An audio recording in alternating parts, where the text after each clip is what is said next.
You're so beautiful. I know. I was just thinking that. I haven't eaten in 3 weeks. So the Oscars, the biggest night in Hollywood, has come. It has gone. The history books are now closed on the 96th Academy Awards. It was a highly anticipated award show for a number of reasons. I think most notably, it was a huge movie year last year. There were a couple of different phenomenons such as Barbenheimer. There were some great movies that released, I think, all throughout the course of the year.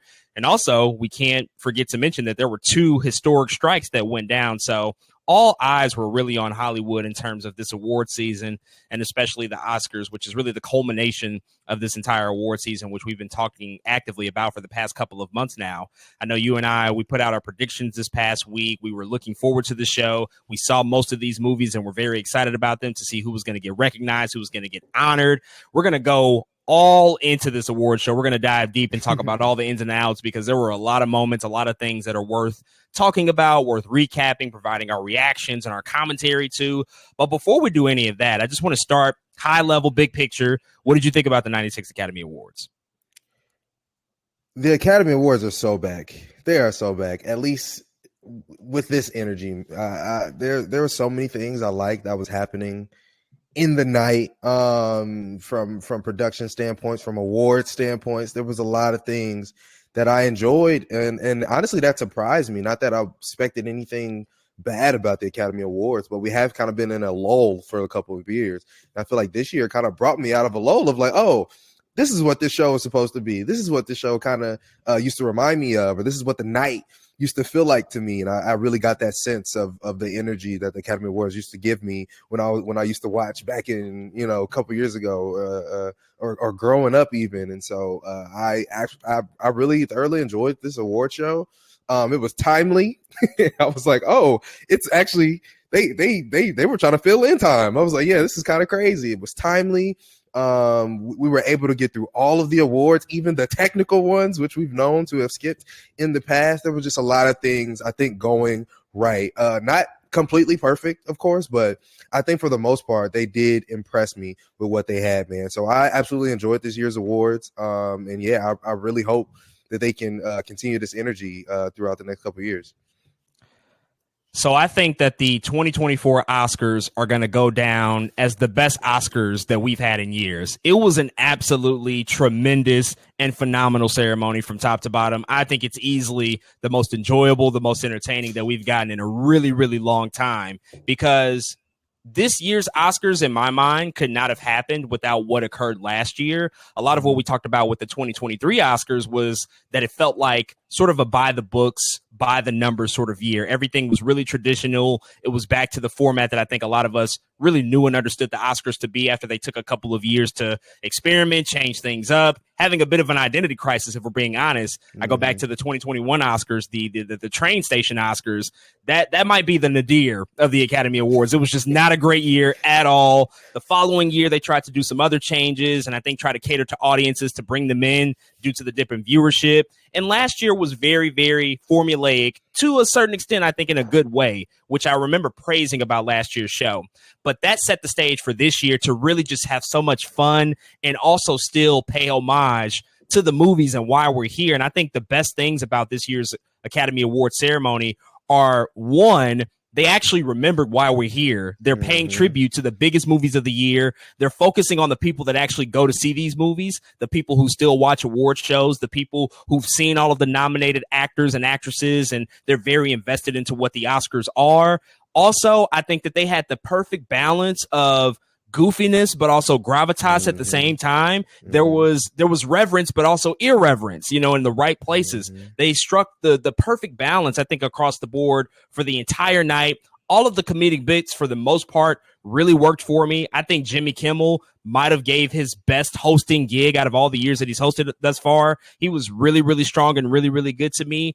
And on top of that, one thing that you can't really trade for any other year, and it really comes down to the voting body, the Academy of itself, is the fact that there were great winners. And because we had great winners, there were also great speeches. There were great moments that we're going to remember for years to come. And, you know, we don't talk about the Oscars and remember them necessarily for the performances or the gags that happen in between. Like, of course, those are trendy and we talk about them, but we always talk about the speeches and the actors and the people that are honored and acknowledged. And there were so many incredible speeches, so many great moments, and the films themselves this year, as I've said multiple times since the end of 2023, it's the best movie year that we've gotten probably in 5 years. And now this award show is a reflection of that. This might have been one of the most important Academy Award ceremonies really of the 21st century. I think that they had to get this right. They had to really forge what their path is going to be for the next few years and get people reinvested and re-excited into this award show. So the jolts of energy, everything that was added from a production standpoint,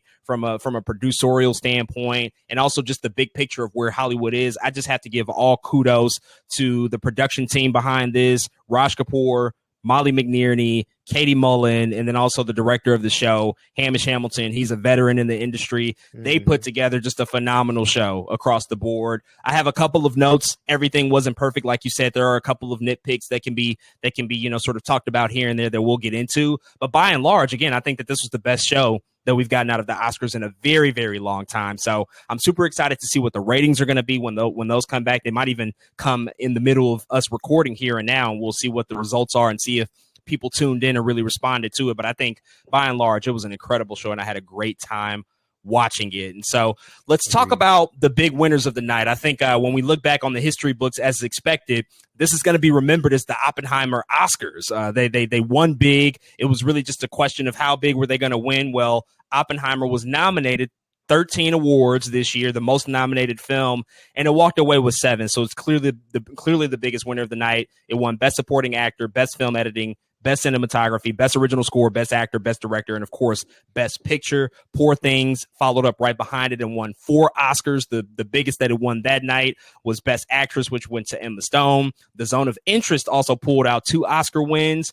Noticeably, in the midst of all of this, Barbie, which was also heavily nominated, only walked away with 1 Oscar out of the night, and that was for the Best Original Song that it won for. The biggest movie of the year, nearly $1.5 billion at the box office, was only able to walk away with 1 Oscar. And then also other films that were nominated, there were multi-nominee films in multiple categories, such as Maestro and Past Lives, Spider-Man Across the Spider-Verse, and Killers of the Flower Moon, walked away with 0 Oscars. So there were certainly some huge films, some very celebrated films that unfortunately walked away winless. Also, to look at the streamers, Netflix won only 1 award at the Oscars this year, which, you know, I think that might be sore for them. We know that Netflix is heavily trying to achieve something that hasn't been achieved by their platform really in its entire existence. They really won a Best Picture Academy Award. We've seen them really make a push for that, and they only walked away with 1 award this year. And then Apple, which was nominated 31 times this year, was completely shut out. No wins for Apple. Most notably, the 2 films that would have been present for Apple were Napoleon and Killers of the Flower Moon. So big wins across the board here. Before we dive into the specific categories, the moments, all of that stuff, I mean, what do you think really about Oppenheimer just coming out and really just showcasing how powerful of a movie it is and really having this dominating performance? It deserved, you know, and I really don't have too much to say above that. It was Christopher Nolan's time. It was the right timing for him. He finally got him a couple now. I was about to say 1, but he finally had him an entire night. And yeah, I mean, I think the timing was right. It is an Oscar baity kind of movie, if that makes sense. Just the way the film is, and I think it all makes sense. It was legit the best movie, and so I'm glad it walked away with the awards that it did. I'm not surprised by this being Oppenheimer night at all. It's funny because halfway through the show, you're like, well, that's everything under the line. Now it's time for Oppenheimer to start cleaning up. And you felt that kind of throughout the show. It was like, yeah, now it's Oppenheimer time. And that's exactly what began to happen. So yeah, man, just very happy Christopher Nolan actually had his moment, because there's a lot of some of our favorite directors that go their whole careers and never end up with an Oscar. And I was like, man, this cannot happen to Nolan. We do not need this to happen to Nolan. And so again, I'm very, very proud that he's finally on that sheet and a part of history of a tremendous night at the Oscars. Yeah, I mean, we saw for the past few weeks, past couple of months, all the precursor awards really signaled that Oppenheimer was going to be the film to beat. It was going to be the 800-pound gorilla in the room and kind of take up all of the momentum, all of the excitement, and really all of the enthusiasm, I think, around this award season. And by and large, it won the majority of the awards that we expected it to win. A surprise here and there, certainly. I think maybe a couple of upsets, but 7 Academy Awards, it's phenomenal. Everything Everywhere All at Once last year also won 7 Academy Awards. And so we're kind of returning to an era maybe where there is a singular film that comes in. If it's good enough, if it's celebrated enough, it can come in and really dominate. And for about a decade plus there, we didn't really have too many Academy Awards that were operating that way because the diversification of the awards body has increased. The international presence of the Academy has increased. And so you just get to see a wider array of films be awarded and acknowledged. And that's still the case, certainly. But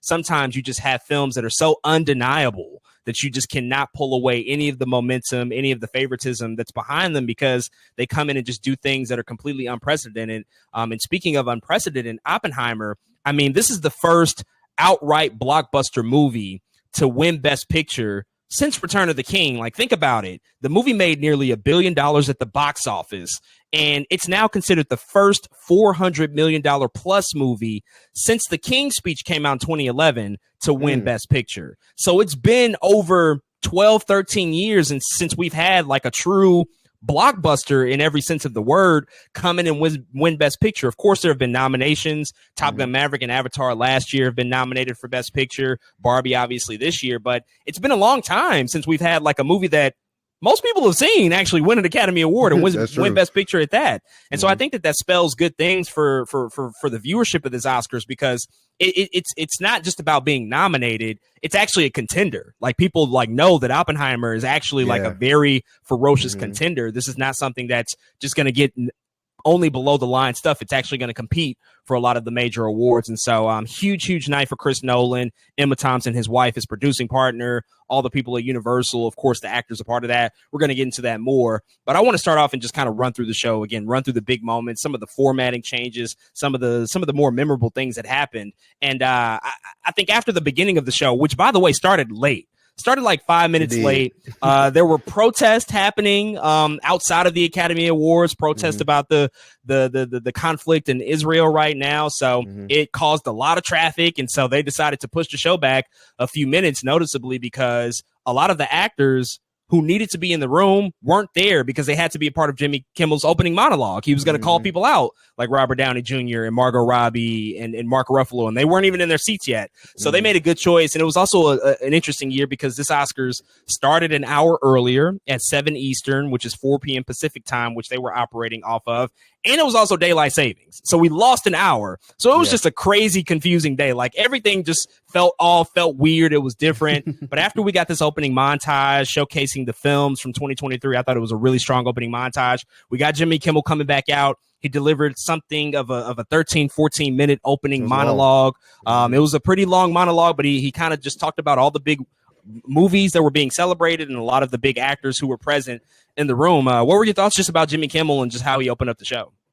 Yeah, it was a good opening, man. I didn't have too many qualms with it. A lot of the jokes were landing. I did learn eventually, like, it was a couple jokes that didn't hit, and that was okay. It happens. But for the most part, it was a pretty good opening monologue. It was just really long. I was like, dang, this thing is long. But I love when we actually get to the nitty gritty and go through the people in the room and acknowledge stars, acknowledge the movies that are happening of the year. It's like, I know it's so ABC, but it's like, no, do that. Make it make sense. Open the night with talking about why we're here and laugh about some of those things. And I think Jimmy Kimmel did what he needed to do in that regard, in that respect, man. And so, I was pretty happy with the opening. No, not too many qualms, man. Yeah, I like Kimmel. I know certain people are critical of him. I really like him. I think he is super reliable. He obviously has this down pat. This is like the 4th time he's done it. He knows everybody in the room. So the jokes that he says, for the most people in the room, they're going to go over well. Unlike, Joe Coy at the Golden Globes, that just was not, that wasn't it. Because a lot of people just didn't know Joe Coy. They don't have that personal relationship. So when he's making jokes about movies, actors in the room, they're going to be a little bit more sensitive about it. Right. And again, you know, I agree. Not everything that Kimmel said necessarily landed, but for the most part, it was really good. He took a dig at Madam Web. I thought that was very appropriate, just based off of what we saw.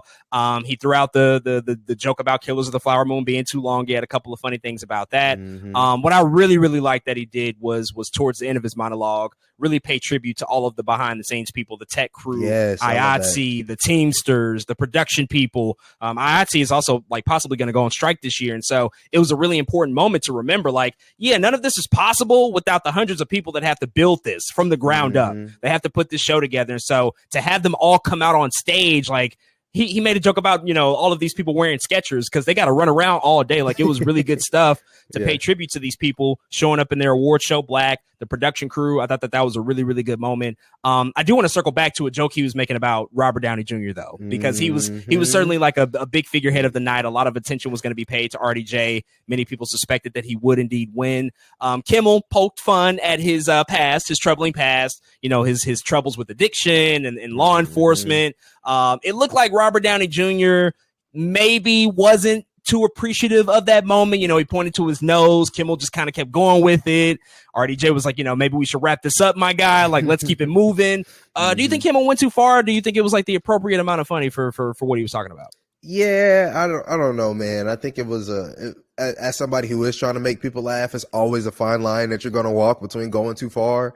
But it was kind of hard for me to see like how bringing that up in Robert Downey Jr. staring you in your eyes is like, it was appropriate in that moment. So I think that was one of them jokes that was like, dang, you probably just shouldn't have said it. But again, it could have gone worse. How about that? It could have gone worse. But yeah, I think it was just slightly distasteful for what we were here for, I think. Yeah, you know, luckily you got Susan Downey right there, who I'm sure was able to calm him down, keep him under control, because we don't need RDJ walking up on stage slapping Jimmy Kimmel. We don't need that to happen. I think that he played it as well as he could. It clearly made him feel a certain type of way. I know RDJ. We've seen him in the past be sensitive about people bringing that aspect of his life up. He can bring it up. He has permission to do that because he can talk about himself in any way that he wants to. Other people alluding to his troubles and his history, you know, maybe not necessarily a line that people should cross, but again, like you say, it's a hard thing when you are trying to be funny. I think that Kimmel is just super sharp, and so even the moment where he's pointing to his nose and he said what he said, like, I laughed. Admittedly, he was like, "Was that a drug thing? Like, what are you doing?" I laughed at it because it was funny. Yeah, but at the same time, you do have to know when to take your foot off the gas and just move on. Go to the next thing. But after that, we kicked off the award show with Best Supporting Actress, which they typically like to lead off with one of the best supporting categories because it really gets everybody excited, especially if it's going to be likely a winner that I think people have really rallied behind. But they did something really, really cool this year, something really, really interesting. They actually brought back a concept that they have not done since 2009, so over 15 years ago. It's a concept called the Fab Fives, where they bring back 5 previous winners to talk individually about all of the nominated people in each category, the acting category specifically. So Best Supporting Actor and Actress, and of course, Best Actor and Actress. So it's been 15 years since we've seen this concept. For some reason, they haven't done this more often, but they decided to, I think, rightfully bring this back in place of actually showing acting clips. And you get this moment with Best Supporting Actress that just kind of kicks off the tone of the entire night. Jamie Lee Curtis, who of course won last year, in addition to Regina King, Rita Moreno, Lupita Nyong'o, and Mary Steenburgen, all walked out from behind the scenes, from behind the curtain, and talked individually about all the nominees in this category before Da'Vine Joy Randolph, ended up winning. We'll get into her speech and her winning in a second, but just in general, what did you think about this concept, the fact that they brought it back, this particular segment, the other ones that happened later throughout the night for the supporting actor, best actor, best actress? How did you feel about the execution of this? This was my favorite change of the night. I mean, it brought so much, I think, heart to the awards, and it brought so much, I think, personality, and it was just really nice and heartfelt to hear one actor to another give them, again, like a quick spiel about what they mean to either the movie that they're in or to the industry that they're a part of. I thought it was really great and amazing. I was like, why have we ever abandoned this? I'm in like a cinema channel at work, like a Slack channel at work, and they did say they did kind of like miss the acting clips a little bit. I'm like, what if we just like alternate years or something? You know what I mean? Like maybe we should figure something out, like alternate year, because I did really like this as well. And I understand including clips too would have made it too long, but I was like, where has this been? This is really amazing. And again, I like how the camera work is really good. I like how they perfectly were panning to the person giving the speech and the person listening to it. I know it's a small detail, but it's like, no, they were doing a really good job with the reactions as well, almost making a lot of people cry, which again, it was cool because it was like, yeah, let's have this heartfelt moment in front of everybody, because it's not easy to get nominated. And here these actors are literally working as hard as they can to get nominated. Of course, not even win all of, or not a lot of them get to win, but for them to get acknowledged for putting that work in doesn't happen enough. And that's why I like it, I think, because now it felt more like it wasn't just about whoever won the award. It was like, no, I got nominated. That's an award in itself. That should be rewarded in itself. Let's talk about that. And so again, it was like my favorite change of the night. Every time it happened, I was like, my eyes are glued to the screen. I really love this part of the show. Only thing I wish they could do it more with directors. Low key, I'm like, can directors get this? That would be cool. I know directors are a little more awkward than the actors are, but I think it'd be cool if they did it too. But yeah, man, I really, it was a very welcome change, and I hope they keep it up.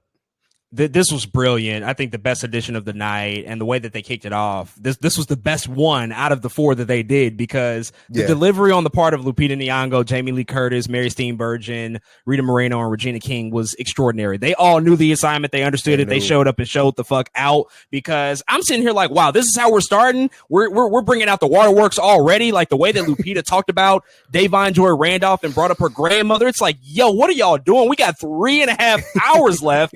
Chill out right now. But it was so good and just so expertly done. And I love the fact that, when you see them and you see the curtains rise and you see them all step behind the curtain and come to the front of the stage, and they have the spotlights on them, it brings that sense of the regal nature that's attached to the Academy Awards, that gravitas that I was speaking about earlier. I've been calling for this for a long time. Like, this is the Oscars, bro. This is the biggest award show in all of entertainment. It should feel that way. It should feel prestigious. It should feel important while still being able to have fun. And there was no better way, I think, than to set the tone than to have these 5 former Best Supporting Actress winners come out and deliver the speeches in this way. I wholeheartedly agree about the nominee aspect of it. This allows an opportunity to make the element of being nominated damn near as important as winning. Like you get the opportunity to really shine a light individually on every single person and every single performance, more than a clip can really showcase. Like a clip is good, but if you're watching the Oscars, you've probably seen a lot of the movies anyway. Like I've seen the clips, that's great. And I do love clips, but to hear them speak about these personal experiences and these personal relationships, it was so good. And Molly McNerney, one of the producers, she said that a lot of the actors wrote these speeches themselves. They probably had a little bit of help here and there, of course, but a lot of this was coming from the heart because of those personal relationships, and I thought it was great. And then, of course, the moment of the person winning as well, what it does is when the person walks on stage and they're greeted by 5 people who've won this award before, it's like welcoming you in this really exclusive club. Like, hey, you've won now, like, welcome. And now we get to have this moment, this photo. It's like, that stuff, I think that really just illuminates the magic that movies can really portray and can really showcase on this grand of a stage that you just don't see that often. Da'Vine Joy Randolph wins Best Supporting Actress for The Holdovers. This was easily one of the more predictable Academy Awards of the night. She's been a heavy favorite all award season, but I don't think anybody had an issue with this. I think everybody was in full support of her winning and just coming into this award show with all the momentum, but all of the grace and the weight of that performance that she brings, and just her sense of gratitude and gratefulness. How do you feel about Da'Vine Joy Randolph finally winning after all of this, after these months and months of winning awards and campaigning, it all culminating in this moment? It's funny because this was the one award show she didn't have to whip out a piece of paper to give her speech. I think she had knew by then. She probably wrote it down for real and just ended up memorizing it at some point. But this was her night, and she knew it, and she I think commanded all the power and attention in the room, man. This beautiful Black woman just exuberating excellence on the stage, man. It was great. She always remains, so humble, and I think her humility is going to continue to take her so far, man, because there's also just her in her speech, she's always like, thanking the people that opened the doors for her. And I think that's so important because to be honest, a lot of people don't say that when they give their speeches, right? Like, thank you for literally opening the door for me. They're like, no, thank you to the producers and that stuff is fine. But she's always like, no, without the small people, taking a chance on me, I would not be here, like for real. And so I always love her speeches. This was literally the stamp on her year for her. It was really, it was her year, man. It was her speech to give. And I think she absolutely killed it. Oh, and she kicked off a trend too. She thanked her publicist, which we almost never hear. And we saw several other people get up on stage and thank their publicists and start to thank their agents and all these people who largely are not recognized. And so she also, I think, started off a really welcome trend. Like, hey, these are the people that we never talk about, by the way, but I'm going to thank my publicist because that's my homie. She's been with me since day one. There's no way I'm not going to give her the credit that she deserves because she's been there with me through it all. And so everything about her speech and her presence was beautiful. It was a magnificent way to start the show. I really, really loved it. And she's so deserving of this award. I cannot wait to see what Davon Joy Randolph does in the future. Next up, we have Best Animated Short and Best Animated Feature Film presented together. Chris Hemsworth and Anya Taylor-Joy, of course, who are going to be co-starring together in Furiosa coming out this May, which I like what they did there. They also not only acknowledged the previous year's films, but also looking forward at films that are coming out very soon here. So that pairing made sense. They handed out those two awards in particular. Best Animated Feature Film, that's the big one, I think, of the two, went to The Boy and the Heron, which, coming into this night, the momentum seemed to be shifting in favor of Spider-Man Across the Spider-Verse. I think if you asked us 2 months ago, it would have been like, yeah, maybe The Boy and the Heron will win. And then Spider-Man Across the Spider-Verse just kind of started creeping back into the conversation and becoming more of a heavy favorite. But those two were neck and neck, I think, really this entire award season, with The Boy and the Heron ultimately coming out on top. And Hayao Miyazaki was not even there. I mean, this is his second Academy Award. And again, he did not show up. My guy is in Japan. He probably got the news at 6 a.m, rolled over in bed and went back to sleep. Like, he's a king. Like, he's a king to just not show up and do it twice at that. How did you feel about this win and the fact that I think it kind of surprised a lot of people that it was able to overtake Across the Spider-Verse? Yeah, I think this is just another example of what the Academy Awards is looking like. More recently with international representation. Man, of course, we'll talk about Zone of Interest later. And there's just a lot in Anatomy of a Fall. There's just a lot happening kind of by way of international films now that the governing body or the voting body has opened up, and so people apparently like The Boy and the Heron. It's like, oh shoot, it is still like, oh shoot, people really like The Boy and the Heron. It still is a slightly shocking, just a little bit, but again, overall, you can't be too surprised with the way the award season has gone up until this point, man. So I think, man, Hayao Miyazaki showed everyone who's boss, man. I think even though he wasn't there, it still is a big win for him, but also for anime and independent animation. And I know a lot of people were mad at Spider-Verse, but Spider-Verse will be back. Spider-Verse won for the first one. You know what I mean? Like, people were really upset about it, and I understand. But at the same time, man, I think this is another one of those wins that's like, yeah, Miyazaki is him. And so, yeah, I'm still pretty proud with the win. Not just people. Shameik Moore himself was like, "Oh, we were so robbed." How did you feel about that? That he just like took to Twitter instantly and was like, "Yeah, we were robbed." Shameik doesn't know what grace is. Like, Shameik has not yet moved with like poise or any kind of like media training since he started the job. Like, this dude has been tearing up. And he's allowed to feel that way, I think. Of course, when you lose any kind of award, it's like, dang, I lost. Now I start pointing fingers. Well, it's fine. But like, this dude, man, you Spider-Man, you can't be acting like this, dog.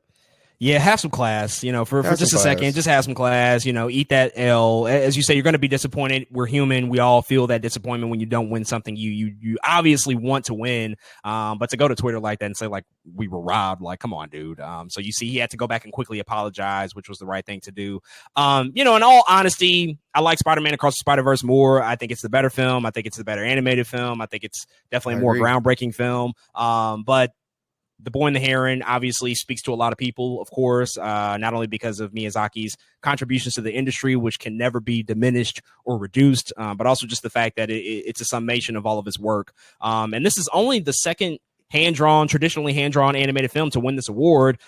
And the other one was Spirited Away. So it's 21 years ago. Isn't so that crazy? He's obviously occupying this lane pretty much on his own, because we've largely just seen the domination of CGI 3D animation just really come in, because this is still a relatively new category. Like, best animated film has not been around since the 30s or 40s. Like, they just created this like maybe 25 years ago, maybe 30, but I think it's like 25. 90s, yeah. So it's still a relatively new category, and so again, great to see him win. I hope he was resting well over in Japan.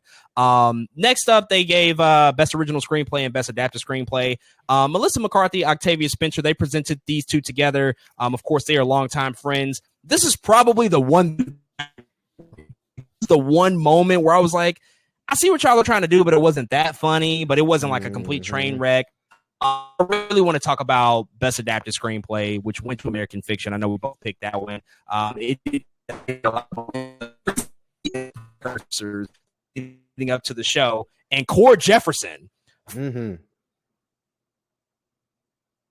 Oscar nominee, first time filmmaker at that, has already now won. To win for him, and he gave maybe the best speech of the night, perhaps, just with what he said and the message that he delivered. How do you feel about the speech, the words that he spoke during his acceptance speech? Man, it's low-key. Cord Jefferson is inspiring, dude, because you can't just to be able to come out of, in some ways, out of nowhere and win, and not only win but like sweep award season is insane. Like, this is it really is impressive, man. But you know, the things he had to say, man, this dude was like, y'all just don't understand what's going on here, and the ways in which, you know, I got here, and the ways in which we operate by making this screenplay, man. But overall, I'm just really happy for him, to be honest. He did it.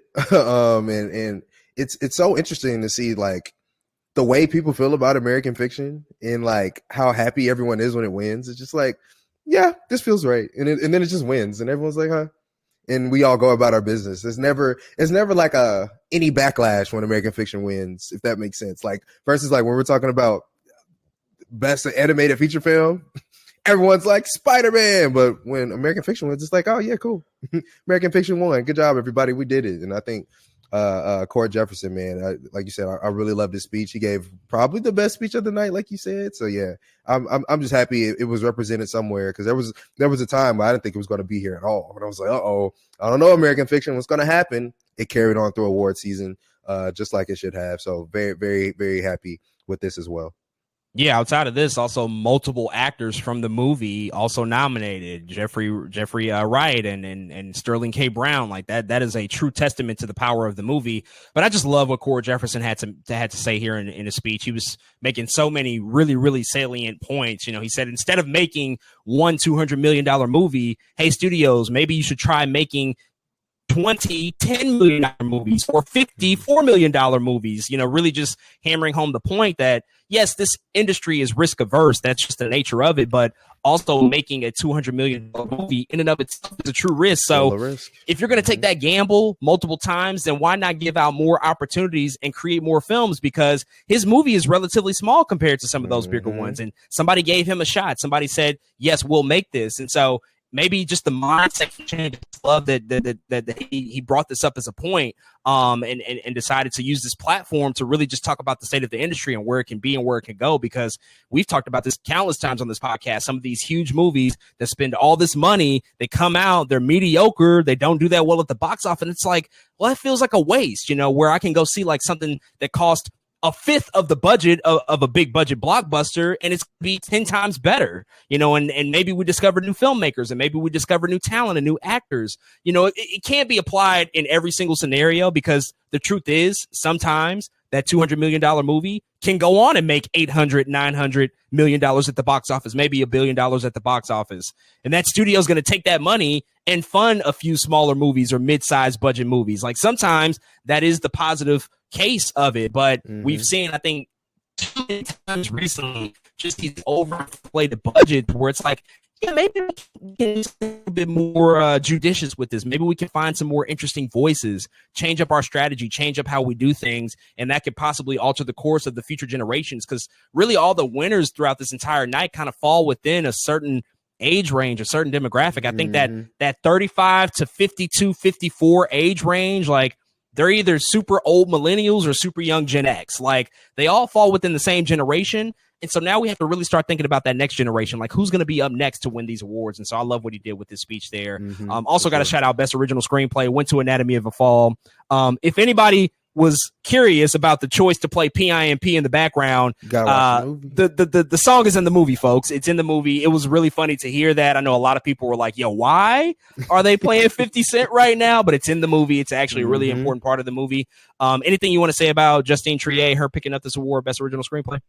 No, it really is deserving. That's really all I got to say. I really love Anatomy of a Fall outside of context is really funny. Like PIMP, then playing PIMP, everybody was like, what is going on? Everybody was like, why is this dog clapping for Robert Downey Jr.? Like, oh, Messi was the star of the night for sure. Messi is a star, but again, it's funny because it's like, y'all really need to watch this movie outside of the context. I understand why you would be confused. So yeah, if you haven't seen Anatomy of a Fall, please make your way to rent it or find a way to watch it, man. Because I promise it makes sense in context. But outside of it, it was pretty funny seeing people react on Twitter. But yeah, again, Justine Triet, man, very, very, very deserving of this award. It was legit like the best written screenplay of the year. So I'm happy it got it.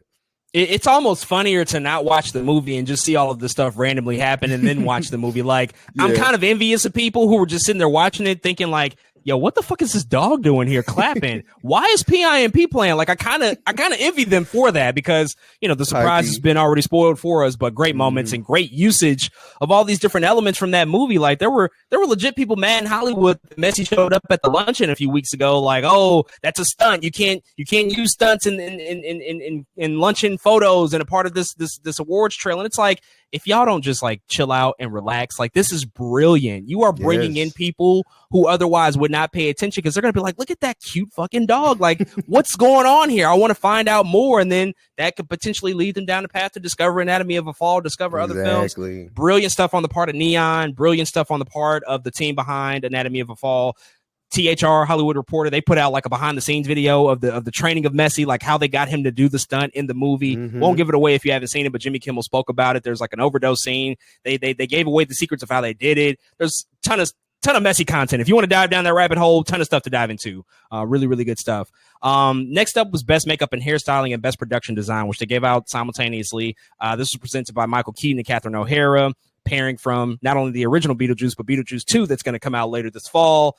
And this is where things started to get shaken up. I know both of us picked Barbie for both of these awards. And then Poor Things doesn't come from behind. I can't say that because it was almost neck and neck with those two films. But Poor Things did pull out the victories in both categories. Yeah. And I think in this moment of the show, I started to think like, oh, wait a second. Yep. This actually has some huge consequences for later awards that are going to come out later in the evening. So what did you think about Poor Things, you know, really kicking off this huge night that it had and really, again, not upsetting Barbie, but pulling out the victory over such a massive movie? Man, like you said, it was the moment of the night. I was like, uh-oh, Poor Things, what's about to happen? This was part of the night also, though. I was like, dang, I should have picked.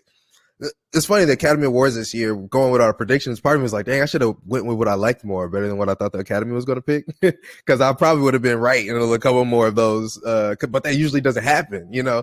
The Academy's never like liking what I like. And I'm like, I think they like Weird Barbie, y'all. I think they like Poor Things.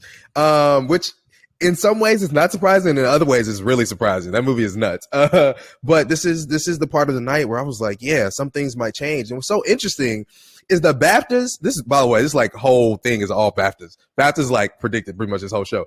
But BAFTAs almost never lose when it comes to makeup and hairstyle. I think last year was like one of the most random years. Like Elvis was like one of the only ones that have ever gotten wrong. Other than that, BAFTA has almost always predicted makeup and hairstyle, and they actually got Poor Things again this year. And I was like, dang, I should have paid more attention to the BAFTAs when it came to my predictions, man. But yeah, the implications were crazy. But also, only thing is, I agree with. I like production design, but Maestro, I'm so sorry, man. That like the makeup and hairstyling of that thing is crazy. But I also think it goes into. I think energy coming into the award shows. Poor Things is all over the place coming into this award season. The energy was really high for Poor Things. I mean, it get released on Hulu. People were just talking about it. There's more. It made over 100 million at the box office, which like nobody would have ever predicted that. Their rollout strategy was brilliant. It was brilliant. It was so good. And now I think that helps kind of, you know what I mean? Maestro kind of already had its moment, you know, and it was like, oh, there goes Maestro. Barbie too kind of already had its moment. But again, coming into this thing, man, Poor Things being able to be watched by more people across more spectrum. It was just, it won.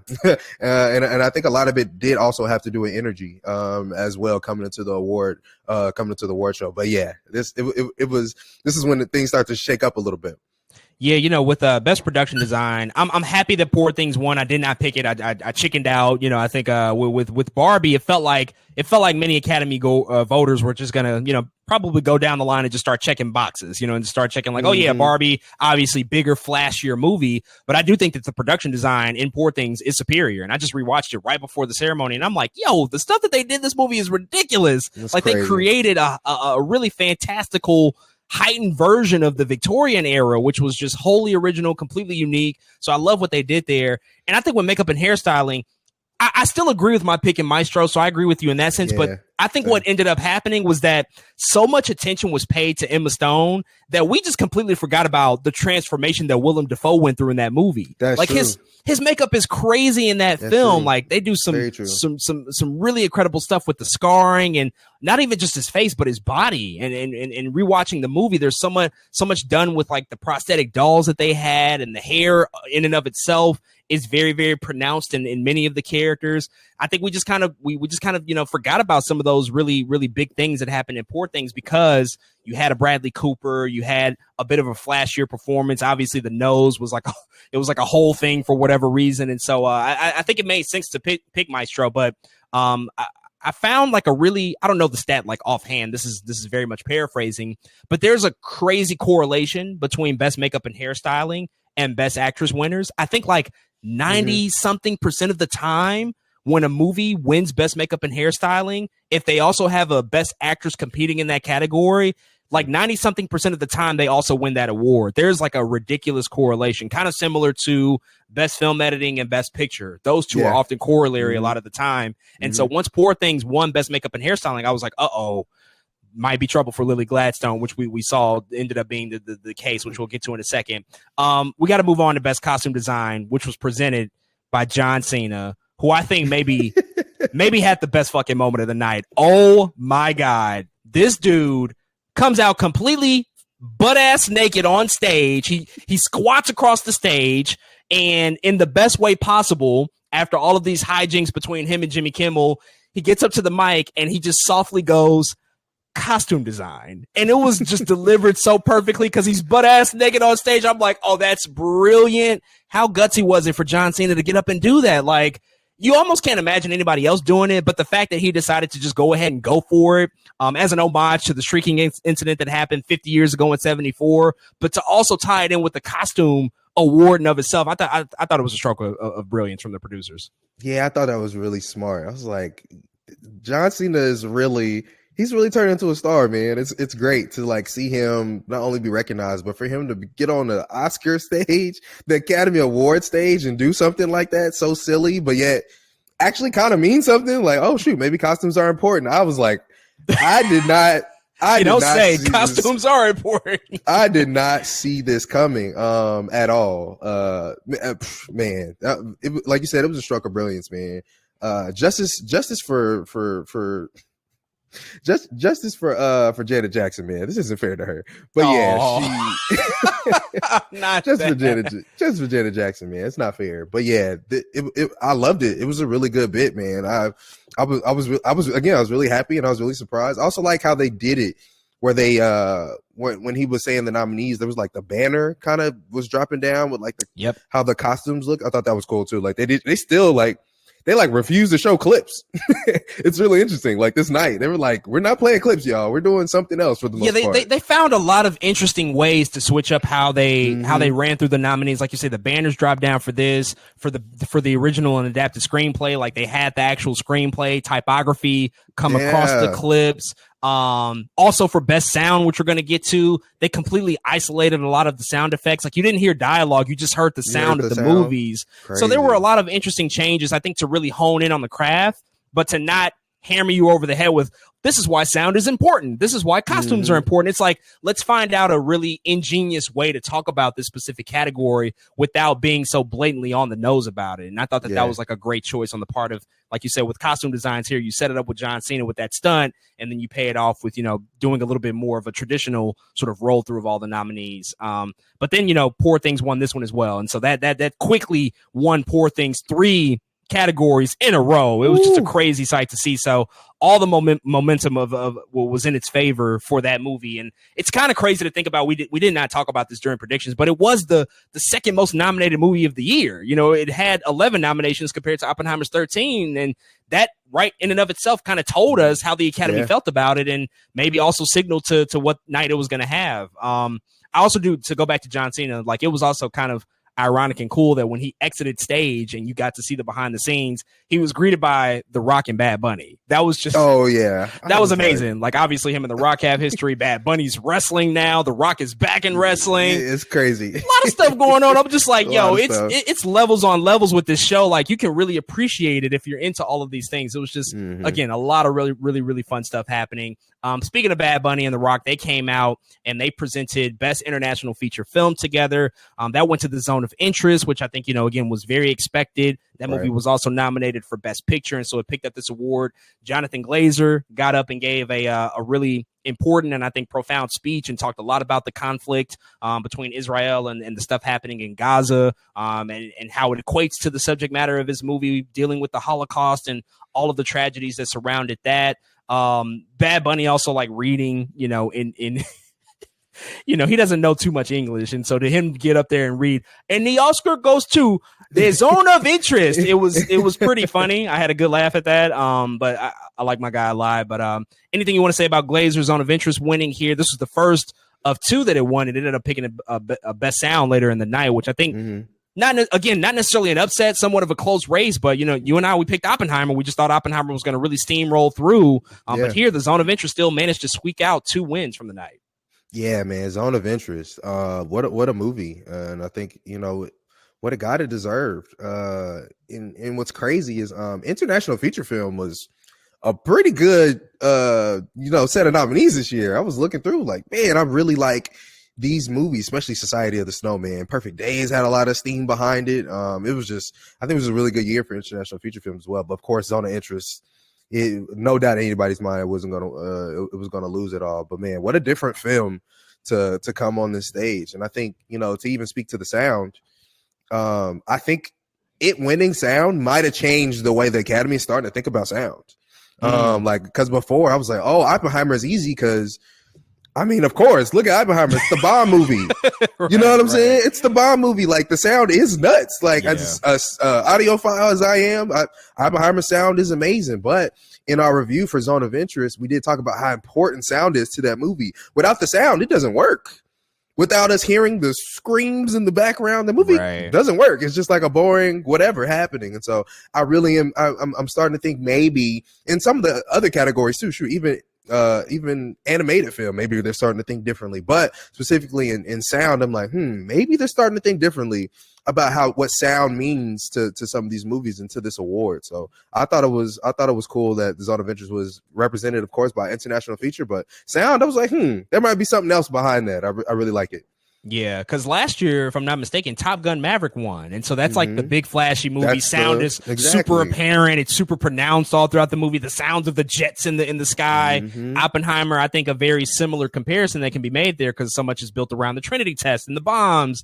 And it felt like the easiest, most reliable pick. But as you said, Zone of Interest, it's so much about sound. Sound is like the story of the movie. Like that is the movie. It's a part of the narrative in and of itself. It's not just a piece of the film. It's just so integral and it doesn't work without it. While we are talking about this, John Mulaney gave out the Best Sound Award and got up on stage and was fucking clowning. My guy, he was amazing. He basically reiterated the entire plot of Field of Dreams, like nothing to do with anything. He was like, "Oh yeah, sound," and then just goes off on this tangent and recaps the entire plot. And he's just going and going. And I love, like, we all understood what it was, and we were just kind of going with it and laughing. And then by the end of it, he was like, "Yeah, you know, Field of Dreams should have won Best Picture, but it's not, because there are other films that are nominated this year, and so it just won't win." And it's like, yo, you should probably host the Oscars in the future. He would kill it. John Mulaney would kill it. He would do such a great job, and he got a lot of praise. He hosted the Governor's Awards a few weeks ago, and everybody raved about his hosting abilities there. And so maybe perhaps there's a future in the gig for him if he so chooses and wants to do it. So we'll certainly have to see. After we get to Best International Feature, Emily Blunt and Ryan Gosling got on stage. They had a nice little bit together. Yeah. They didn't give out an award, but they basically kind of teed up an homage, a tribute to stunt performers in movie history. Still no actual stunt category in the Oscars, which, you know, that is a conversation in and of itself. They will be adding a casting category next year, but still nothing for stunts. But they had great banter. You know, they obviously called back to the Barbenheimer phenomenon. They did it in a great way. Brilliant exchange between those two. Anything you want to say about Emily Blunt and Ryan Gosling's moment there? Man, there was a moment I actually tweeted out. I was like, this chemistry is really good. Get Ryan Gosling and Emily Blunt in a movie immediately. And I was like, oh, wait. The Fall Guy is coming out. Oh, it's like in less than 2 months. It's coming out. Yeah. I was like, oh, it's around the corner. We're going to get it. So I'm actually really rooting for that movie. I liked their chemistry on stage. I thought it was pretty damn near perfect. I really enjoyed that. Them coming up there and saying that without announcing a category, I was like, this feels weird. Like, we're not really going to add this category while doing this, while giving. And it was like the only tribute of the night to like a specific thing that wasn't being awarded. So it was like in isolation, just kind of this moment. Like, of course, like the Fall Guy is about stunts and a stunt man, but yeah, it's one of those things. I know there's a lot of controversy around adding a stunt category. Like, you know, one thing, like on one hand, I would love for it to happen because like stunt performers and the work that they do, it's so important. And I mean, just the revolution that we've seen in these big budget franchises, like the necessity to have some of the best people behind the scenes putting the stuff together, it's paramount. At the same time, though, I think it's becoming increasingly difficult to tell what's really a stunt versus what's digital, you know, sometimes because digital effects are such a heavy piece of so many films, and stunts are a lot about preparation. Whereas, you know, if you really think about the Academy Awards, it's about the final product. Like, what is the finished film? And stunts are all about what it takes to prep to get to that final product. Like all the stuff that they had to do in John Wick, all the stuff they had to do in Mission Impossible. That's years and years of work, but it doesn't necessarily represent the final product that we're witnessing on screen. Like, of course, it manifests in the stunts that we see, but I still would love to see it. I think it's one of those things where it's like, man, I want them to figure out a way to work that in, like figure out the rules. Obviously, they got to go through the minutia and figure out what the parameters and the rules would be. But it feels like one of those things that I think would be a welcome addition to this whole lineup. Don't you think? Tom Cruise never loses. I mean, he would have so many Oscars from the damn stunt category. No, but really though, because I think there are other ways. Because the Academy just doesn't like, unfortunately, doesn't like a lot of things. Something like that, I think, will force them to be like, well, there's a whole lot of good action movies over here that y'all kind of got to pay attention to. Like, y'all can't ignore the stunt work that's happening over here. And I'm like, you know what I mean? Like, so part of me is like, yes, in order for them to get to pay attention to stuff sometimes. So I don't know. I think it's a welcome award. Like you said, they just need to figure it out. And yeah, I hope they do. I really do as well.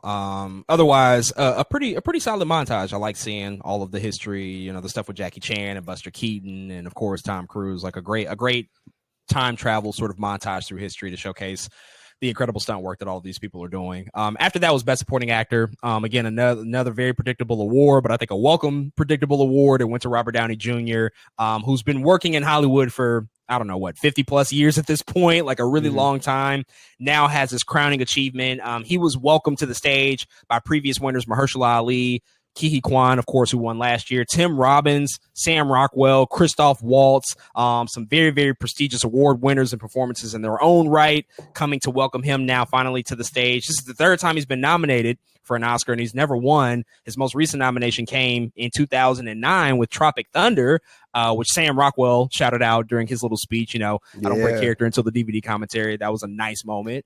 And then Robert Downey Jr., he kind of got up there. He obviously expected it. He knew he was going to win. It was a mix between, I think, kind of that Tony Stark snarkiness that we're used to, but also like still some reverence towards the moment and the award and being thankful. How did you feel about RDJ finally, after all of this time, picking up this Oscar after working for so many decades in this industry? Man, what a cool just story, man. In semblance of who he is and his work, the way we've been with him all this time. Like, if I was thinking, I was like, man, this dude has made so much. He has been in so many things that I enjoy. I love Sherlock Holmes. I really do. It's a great movie. Sherlock Holmes is great, man. Zodiac, like, this dude has just been around, like, in some of the greatest movies. And it's like, man, he's finally here, and just knowing what he's gone through and being a lover of the MCU, the man that helped start it off, he's Iron Man. It was just like, it felt like a moment. It felt like, yes, like we've done it. Like, we've been here with him and been supporting him for so long. It was like, yeah, he has done it. And again, shout out to the speeches before that, where, you know, talking about Robert Downey Jr. and all the other nominees. It was just really good, man. I thoroughly enjoyed all the actor portions of the show, nominees and awardees. It was great. Yeah, I really loved what was said about, you know, Sterling K. Brown and his performance. He almost started crying too. He almost started crying. Robert De Niro, you know, Tim Robbins was talking about Robert De Niro, and he said, you know, Oscar winning performance, and that was kind of a stumble, which was funny. But Robert De Niro, I mean, he had a really stern face the entire night. Like, that man was not breaking. I think he had like one smirk at a certain moment, like during that flub, but he was very stern. It was also nice to see like Mark Ruffalo get his flowers in that moment too. Like, the words that were said about him, I really enjoyed that, what Mahershala Ali, you know, said about him in that moment. It was really, really great. But of course, you know, Robert Downey Jr., I mean, the guy is just, he's one of the biggest movie stars that we've had in the past 25 years. Like, he's such a star. His presence is so huge in every room that he walks in. And look, go check the receipts. I called it back in July when Oppenheimer first came out. I said that man was going to win this award. Like, there was no way that it was not going to win, because he was campaigning before Oppenheimer even came out. Like, he was talking about how terrified he was to take this movie and how difficult it was, and how he got to set and he couldn't be the traditional movie star and get that treatment that he's used to. He talked about how Chris Nolan didn't have chairs on his set, and he wasn't used to that. It's like, oh, he was already shaping up this moment, and he knew what was in front of him, because he knew that he gave off possibly one of the best acting performances of his career. And I think it's true. I think it's obviously there in the film itself. And we saw what he did as Louis Strauss and how important he is to that movie. Like, he comes into the third hour of Oppenheimer and completely takes over and owns it. And that's my favorite part of the movie. I know a lot of people had certain feelings about it. I think that's when it fucking gets going. Like, that's where it's like the real movie begins and opens up. The bomb is great, but we know about the bomb. Like, let's talk about these two men who have this rivalry amongst one another. And so I think that it's absolutely deserved. I love what he had to say for the most part. And I'm just glad that he won. You know, this guy is Tony Stark for so many people, but now I think for an entire new generation, they can know and maybe dive into seeing like, no. Before he was ever a superhero, this guy was a true actor. Like, he has acted alongside some of the greats. He has done some of the best performances. Like, Tropic Thunder damn near should have won. Oh, God, it's so good. We still talk about Tropic Thunder to this day. Like, people still, every 3 months, you'll go on fucking social media and somebody brings up, in an ironic way, the fucking, you know, blackface version of him in that character. It's like, there was so much relevant stuff said in that movie. And so, again, it's just great to see him finally get his flowers in this way. It was such a tremendous moment. After Best Supporting Actor, we move on Best Visual Effects, Best Film Editing. This was presented by Danny DeVito and Arnold Schwarzenegger. So a nice reunion of twins coming out on stage. But even taking it further than that, they fucking singled out Michael Keaton because of their Batman connections. Obviously, Arnold Schwarzenegger was Mr. Freeze in Batman and Robin. Danny DeVito was the Penguin in Batman Returns. And they both, you know, found Michael Keaton in the audience, and they were like, yo, wait a second.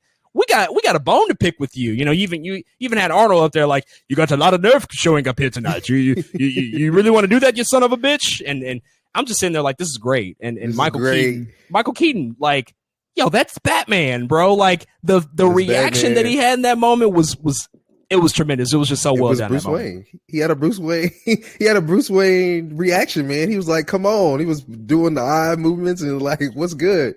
Pull up if y'all want to and see what happens. I loved it. It was the kid in me, the Batman lover in me. It was another moment I just couldn't have seen coming, that again, when you love these things and you love the movies and you love Batman, and it makes you feel different inside, dude. And so, yeah, what an amazing moment. And man, just to see them on stage, like I feel like I was literally probably thinking about these two randomly, just like, where's Danny DeVito? Where's Arnold Schwarzenegger? Here they are on Oscar night, like showing their faces, man. It was just great to see. You know, Danny DeVito is on like the 27th season of It's Always Sunny. Like I can't believe the show's still going. They will never go away at this point. It's like if FX is just going to keep paying them and keep increasing their salaries, I guess they're just going to make the show for forever. But yeah, it was really, really a great moment. Another funny moment and bit between them. But again, they gave out 2 awards: Best Visual Effects, Best Film Editing. Let's start with Best Film Editing. That went to Oppenheimer, as expected, as predicted by both of us. And again, I think a large indicator that it was going to win Best Picture, which, you know, was no surprise. But you said it on the pod. I was listening to it the other day when we talked about Oppenheimer. You said, like, oh, Oppenheimer should probably win Best Film Editing. Like, it absolutely is going to get nominated, but it should probably win, because it's really, when you talk about edited films and just like the story that they have to tell between the massive amount of history, all the characters, the juggling of the visual sequences. I mean, Jennifer Lame, who edited the movie, she was fucking cooking for all 3 hours. It's a massive story and a massive undertaking to weave that all together and make it make sense. And so I think she absolutely deserved this award above everybody else. Yeah, it really is, like, as somebody who has had to edit even the smallest of videos, I'm sure you can attest to this too. Jesus Christ. To see how they weave this thing together is another ball game. I don't think y'all understand. Of course, directing is one thing, and we love our directors, but without that editor, y'all, a lot of this stuff does not happen, like, not even close. And so Oppenheimer really is masterclass editing. Like, it's insane. And so I like, legit, like, one of the best edited movies I've ever watched. Like, it's like that, like, it's that good. And so yeah, it deserved it. And like you said, this is one of the awards that's tied to best film. It was like, yeah, Oppenheimer, just go ahead and take it.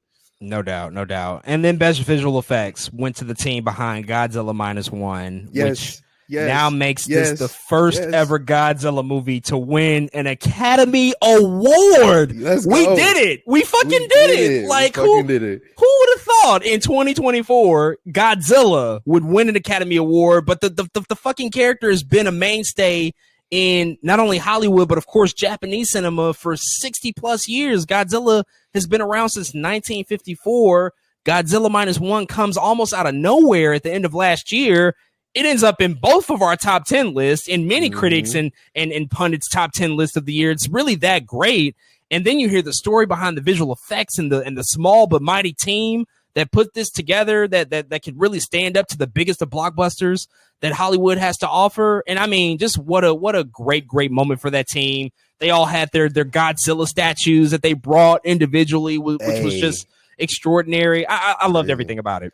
They also had, like, Godzilla on their shoes. Like, they had, like, little, oh my God, Godzilla fucking things on run those. I want a pair immediate. Somebody out there listening, like, put that shit on Etsy. I'm buying it tomorrow, like, immediately. It's insane. Like, the Godzilla team pulled up. They knew why they were here, and they were here to get that award. Boy, I love that energy. Like, they really believed in this movie. And, like, 35 people was your visual effects team to make that 35. I don't think y'all listen to understand how good that is. 35 is nuts, y'all, to make Godzilla look like whatever, dog.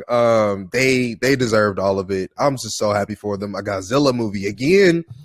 We got a bigger international body. Yep. This is one of those things, man. It's like Godzilla, Zone of Interest, Boy and the Heron.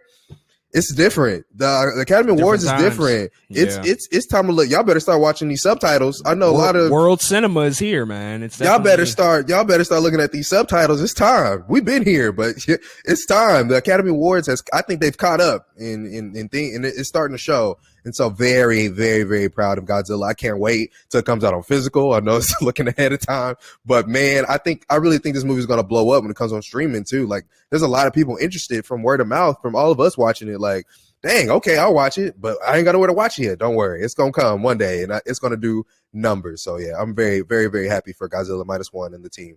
Yeah, speaking of subtitles, I'm not gonna lie. I wish I had subtitles accessible during the speech because it was tough to understand what they were saying. Ooh, it was. Even It Justine was. Trier, like there were a couple of moments like, "Now I wish I could really understand everything you're saying right Mhm. here." That's just one of those things that comes with the territory. Maybe in the uploads later on YouTube or something, they can add Right. subtitles as an option. But be that as it may, just so happy that in that particular category, just went with the heart and just chose what I felt like could really come from behind and win this award and just make such a splashy statement. They did a tremendous job and they absolutely earned it. Next up, you have best documentary short and best documentary feature film. I don't have a ton to say about these, but I will say American Ferrera and Kay McKinnon came out, of course, from Barbie, had a great bit. They did. Kay McKinnon and her interaction with Steven Spielberg, phenomenal. That was She's amazing. underrated. She really is. She's such a underrated. gem. Yeah.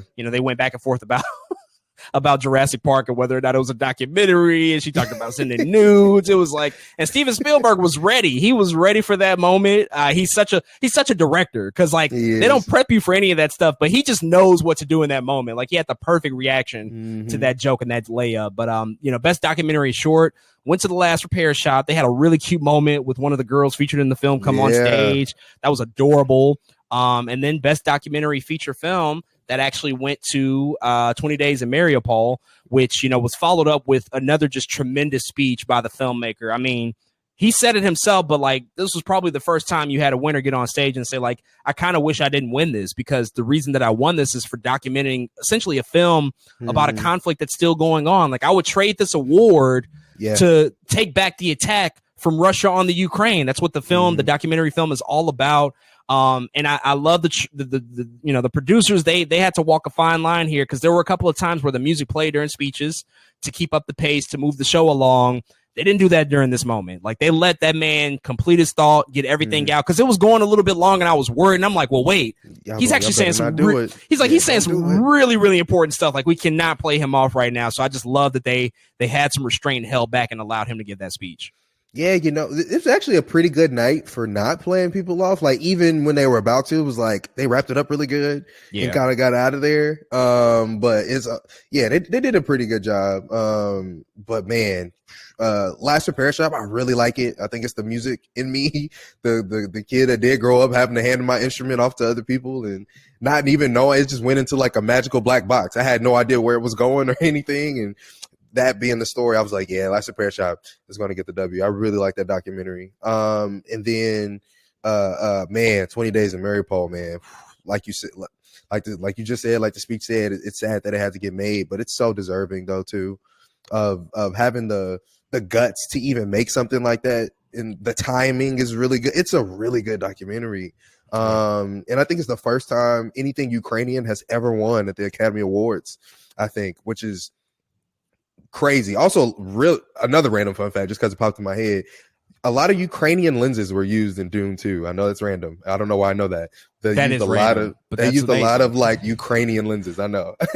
But yeah, it deserved it. But yeah, it's just so important. Even to add on to that, all the actors wearing their badges, ceasefire, the ceasefire red badges was like very loud too, because I didn't know at first. For a second I was like, what does everybody have on there? Like, what is going on? And I was like, I see what's going on here, the ceasefire pins. So yeah, I loved like kind of all of that energy of like, no, we're not gonna be completely silent tonight. It's gonna be we're gonna make some noise. So I love that.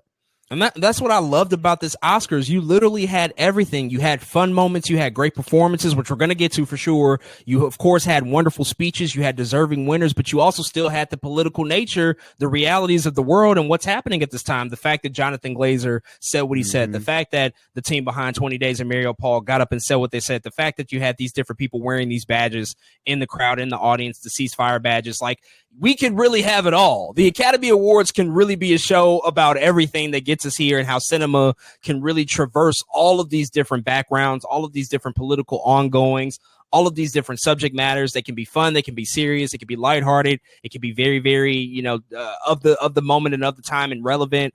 And I think that this moment and these, few sequences here that really just like drove that home for me. Next up was Zendaya. She gave out best cinematography. That, of course, again, went to Oppenheimer. I don't really have a ton to say about that. Really expected that to be the case for Hoyt van Hoytema. He's one of the best in the world at this point. The master and the king of IMAX. He's now, Chris Nolan's trusted right-hand man when it comes to IMAX and delivering a premium large format experience, which we're seeing is becoming increasingly important for theatrical movie going. I think more and more with Oppenheimer, Dune Part 2, that is becoming a very important factor to get people outside of their homes to go to the movie theaters. But anything you wanted to add about best cinematography for Oppenheimer? Man, Zendaya. No, I'm just playing. Yeah, let's talk about Zendaya. Jesus Christ, she's Jesus, amazing again, always. She just looks like that. It's crazy. You just wake up and you're like Zendaya. It's insane. I love this category because it's just grown so much over time. Like, I feel like you said, it's becoming increasingly more important. But with that comes we're just starting to learn names of cinematographers. That is crazy to me. Like, I know some casual people who barely go to movies. They're like, oh yeah, Greg Fraser. You know who that is? Like, how do you know who that is? Like, I love that. I love that people are starting to learn these names of people who are actually behind the camera. Because this is important. I was talking about editing. These cinematographers have been going nuts. Like, it's kind of, and it's not an easy thing to do because a lot of stuff is starting to look like other things. A lot of people are starting to adopt the same, let's look like an A24 movie. You know what I mean? Like, that's like a whole thing on YouTube right now. It was like, get the A24 look. And of course, it's a good look. Don't get me wrong. But like, it's not easy to separate your movie all the time. So I really love cinematography in this award. And Hoyt, man, he's here. He's here to stay. And I can't wait to see more of what he does. But very well deserved for Oppenheimer.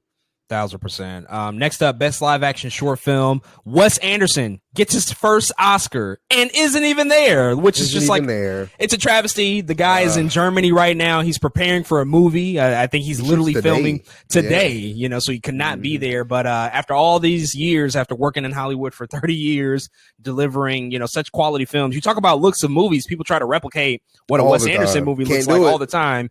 He's a one of one, but he won for the wonderful story of Henry Sugar, which is streaming on Netflix. I know we both predicted that win. He picks up the win there. This was all, also to the point about runtime and the pacing of it, because Miyazaki and Wes Anderson wasn't there, like they couldn't give speeches. So that also that helped with the pacing of the show because they would just have to accept it on their behalf and move on, So that also took away a little bit of time. But anything you want to say about Wes picking up, his first Oscar of his career?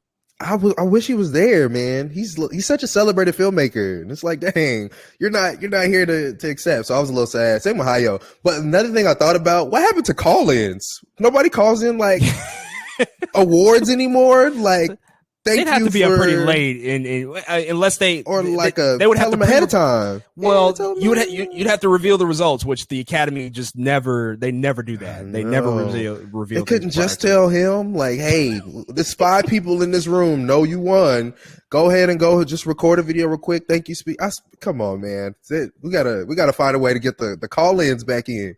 But yeah, still very. It's crazy. It does feel like a makeup call for Wes Anderson, but happy he finally got him one as well. It's like Wes Anderson and Nolan on the same night. I love that. Yeah, absolutely. Next up, we had Best Original Score and Best Original Song presented at the same time. These two categories were presented by Cynthia Erivo and Ariana Grande, who of course are going to be co-stars in Wicked, which is coming out later this fall. They obviously had the coordinating outfits representing their characters. Another great touch on the part of both of them. They look great. Let's start with Best Original Score because Ludwig Göransson has now won his second Academy Award in a matter of 5 years at this point. Very young guy, the future of Hollywood, the future of scores in Hollywood, and in other industries too. Like he's branched out to doing other things, and now he's already picked up 2 Academy Awards in his young career. He first won for Black Panther in 2019, and now he's won for Oppenheimer, which again I think was a pretty easy call. Can you hear the music? That particular song from Oppenheimer, it's the most iconic piece of music that was put out in the mainstream last year from cinema. Like it resonates every time you play it. You know what it is. It's easily identifiable. It's so integral to the story of the movie. No surprise here, but I'm just really happy he picked up that award. Same, man. This dude, he's a legend, bro. He really is. From the Creed movies, this dude, when I first met Ludwig, he was literally helping Childish Gambino produce albums. And now you're scoring Academy Award winning films. It's just like, I don't know how we got here, but it was really fast, and I'm really happy for Ludwig, man. It's really dope to see. So yeah, it's I can't wait to see more, man. I really can't. But Oppenheimer legit is also, this movie's just crazy, but it's also just one of the movies where the score is just amazing. So very, very, very happy he picked up this win as well. Yeah, I mean, his career is shaping up to be the type of career that John Williams has had, where he's going to get nominated like dozens and dozens and dozens of times. Yeah. Like he's that quality. As long as he wants to keep doing it, he will certainly be back on the stage many, many times in the future. Let's talk about best original song. And I think in addition to that, we should talk about the performances of the night. As tradition goes, all of the performances that are featured in this category had their moment to perform during the show. Now, I will be honest. Traditionally, I'm not a huge fan of this. Like I have been vocal about either cutting this all together or drastically shortening just the segments of these songs, because like I'm just not a huge fan of them. They don't do much for me. I will say though, this year, with the exception of I'm Just Kidding, we're gonna get to that needs its own moment to talk about. Yeah. But they were actually decent this year, and what I like the most is that they kept them short. Like it wasn't a long drawn out sequence or segment like when Jon Batiste came out, when Billie Eilish and Phineas came out, when Becky G came out. They all kept these things like relatively short so that we can keep the pacing of the show up. So it wasn't something that bothered me all that much. And they were a little bit better than expected. You know, I'm not a fan of, what was I made for from Billie Eilish? Like I said that last week. It of course won, expected it to win, and that's no disrespect to Phineas and Billie Eilish. They deserve all the awards they're getting. They are extremely talented, ridiculous pairing, and just, every Grammy, every Oscar, every Tony, whatever they win, they deserve it. But even their performance, though I'm not a fan of the song, I like the way that it was shot. It was very intimate, close. It looked gorgeous. It was presented very well. So overall, I think that they did a pretty good job at presenting the actual songs that were featured in this category this year. Yeah, they did. Everything looked pretty good. And I think that's just the production of the show in general was just up this year. Everything was like, oh man, this looks better, or this looks like how it should look. But yeah, shout out to, I know Karol G bringing out all them kids. There was a lot going on in this year's Academy Awards. But like you said, I think what was important for me as well is the timeliness of it all, because I'm never mad at the music or anything, but I do get mad at how it can drag. That's when sometimes I get mad, like, oh, all right, we've been singing this song quite a while now. What are we doing? That's the part that's like, all right. But this year, I think they did really good. So yeah, I was fine with it all.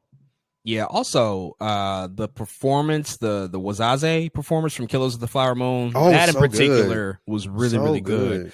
I like that one a lot. But we got to talk about I'm Just Ken from Ryan Gosling and company. I mean, just a couple of weeks ago, we didn't know if this was happening. It was likely that it wasn't happening. But the team at the Academy Awards, they revealed that they had been planning this. They were just hoping and wanting to get Ryan Gosling to do it. And by God, not only did he do it, he far exceeded, I think, any expectation that people had for this. I was very skeptical and very concerned about the choice to feature this. I'm like, I don't know. This can go very wrong in a non-theatrical context. Like the movie Barbie and that particular number works perfect. It's great for that movie. Translating that to a stage in front of people, I don't know. I was really skeptical, but Jesus, I think that this might be one of the best performances at the Oscars of the 21st century. Like he came in and fucking killed it. Everybody a part of it. The man was singing. The dancing was on point. The choreography, obviously, Simu Liu and Kingsley Ben-Adir coming back as their kins, getting up on stage. I have to eat my words from last week. Like I was very skeptical, but by the time I saw it and it was all said and done, I was a huge fan of what they put together here. Yeah, I mean, wow. This dude Ryan Gosling, man, superstar, always has been, will continue to be. I loved it. Like I agree. I think it legit is one of the best performances that we've seen in the 21st century. It was flashy. He had Slash. What? Wow. Slash was fucking awesome.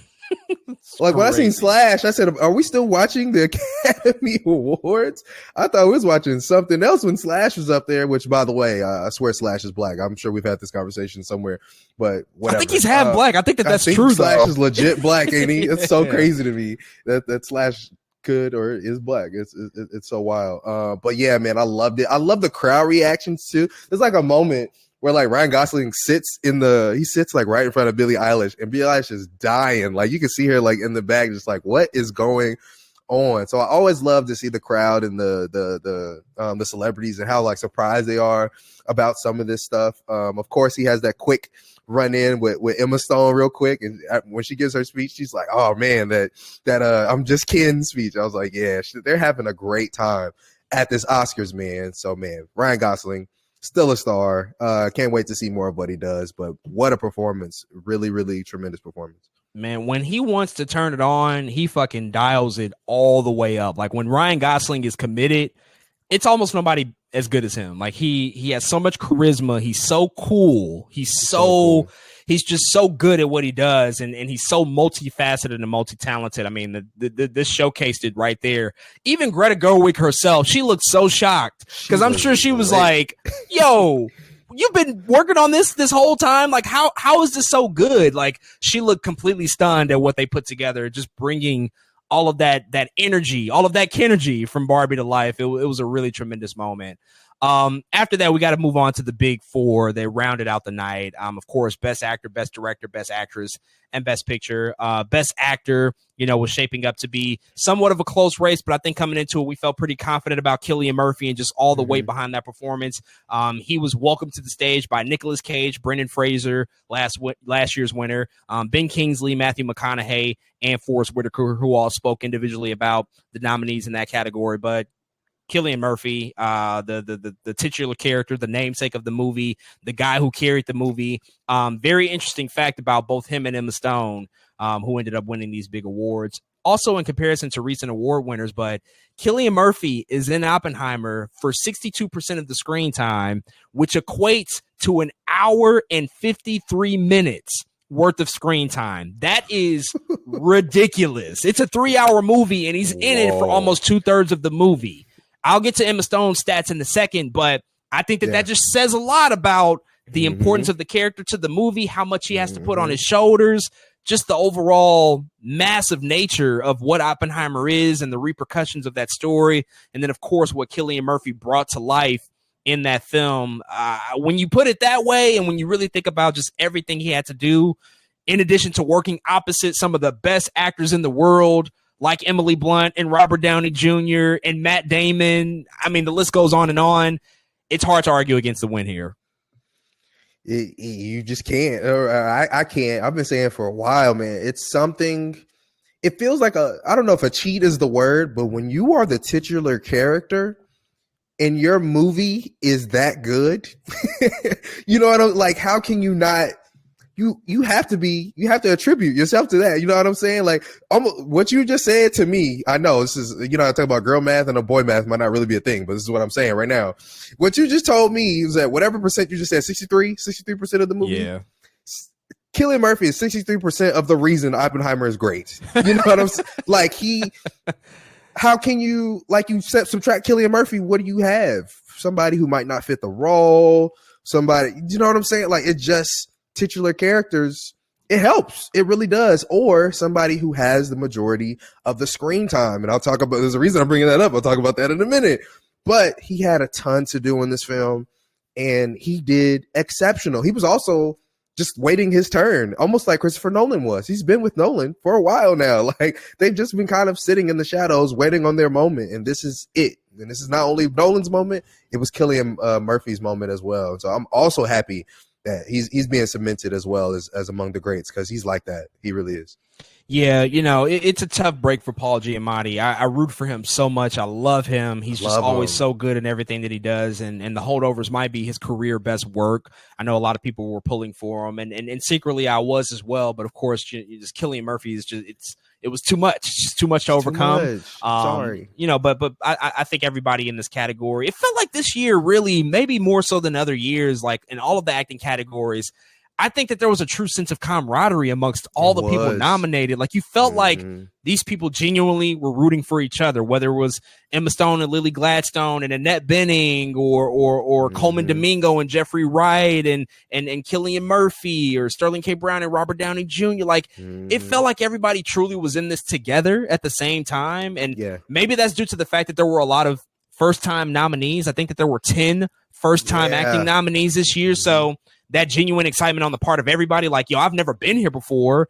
And all of them have been working for decades and decades and have never been acknowledged. Cillian Murphy's been working with Nolan for 20 years. Coleman Domingo has been in the industry for 30 years. Whew. Even Davon Joy Randolph has been working for like 10, 15 years to get to this point. This shit does not happen overnight. And so I think that just really brought out the energy and the sense of brotherhood and sisterhood amongst all these acting categories. So I love to see Cillian get up there, acknowledge everybody else, and of course acknowledge, you know, what Chris Nolan and Emma Thompson has done for his career. He deserved it. Like Oppenheimer, there is no movie without him. Chris Nolan knew it when he set up the film. He knew it when he gave that call to Cillian Murphy, like, it's your time to lead a movie. It's been 20 years. Now you get to step up and truly be the face in the front of a movie. And now we see all these months later how it paid off. And so I'm just really, really happy for him. Best director, Steven Spielberg came out, presented the award to Chris Nolan. Again, another career landmark. The guy, 25-year career, has made 12 really extraordinary films, you know, some classics in there, some game-changing cinema amongst that filmography.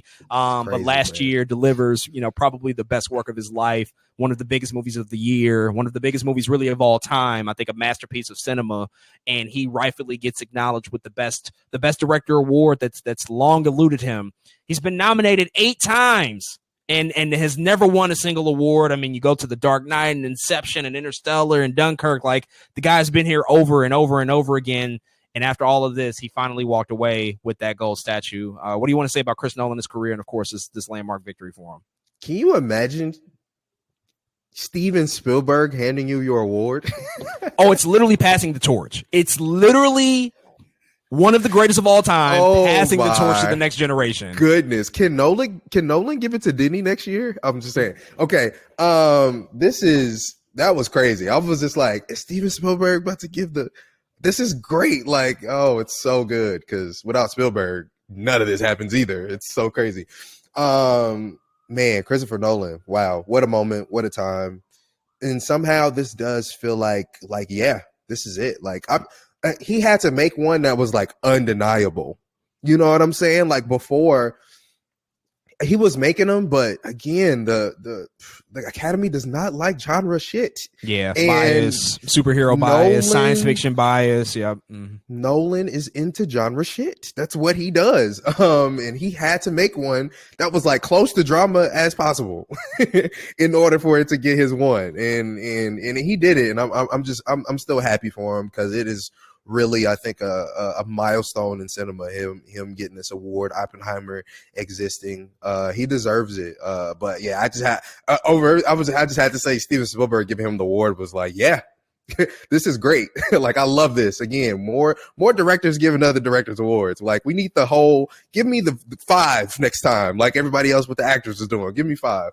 But yeah, I thought it was really great, man, and well deserved. I'm so happy.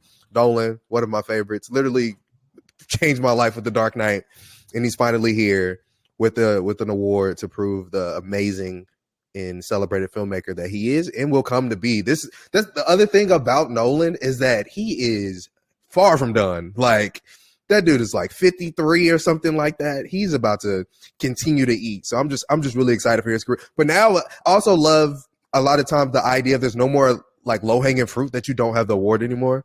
Now, or like it's like, shit, okay, I've done it now. I can go back to genre shit. You know what I'm saying? Like, I feel like he's about to do something crazy next. So I'm really happy, man.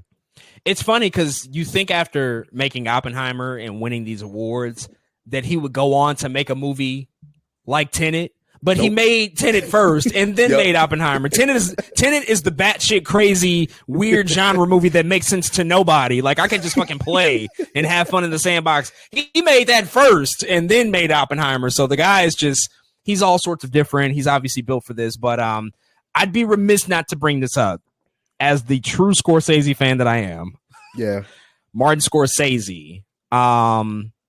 He's been nominated 10 times in this category. He's only won once, and he won for The Departed in 2007. Which is nuts. Which is the only one he won. That took way too long. That was a makeup call for like 5 other times, you know, not winning for Goodfellas or Casino or Gangs in New York. Like just so many makeup calls that they had to make with that. And he still only won one time. And I was seeing on social just these crazy, ridiculous stats that over the course of his last 4 films, Killers of the Flower Moon, The Irishman, Silence, and The Wolf of Wall Street, those 4 films collectively have gotten 26 nominations and have won a total of 0 awards. Now, that's just weird and strange to me. Look, I know that Scorsese's a New York guy. He's always been a New York guy. He doesn't hide it. He's never truly been of Hollywood in that way. Yeah. But there's just this weird discredit sort of thing that keeps happening with him, like where they just, kind of discredit a lot of his work, and he shows up, he's always there, he's always present. And I'm glad he at least can go to his grave with 1 at this point, because it's clear they're not going to give it to him again. Departed.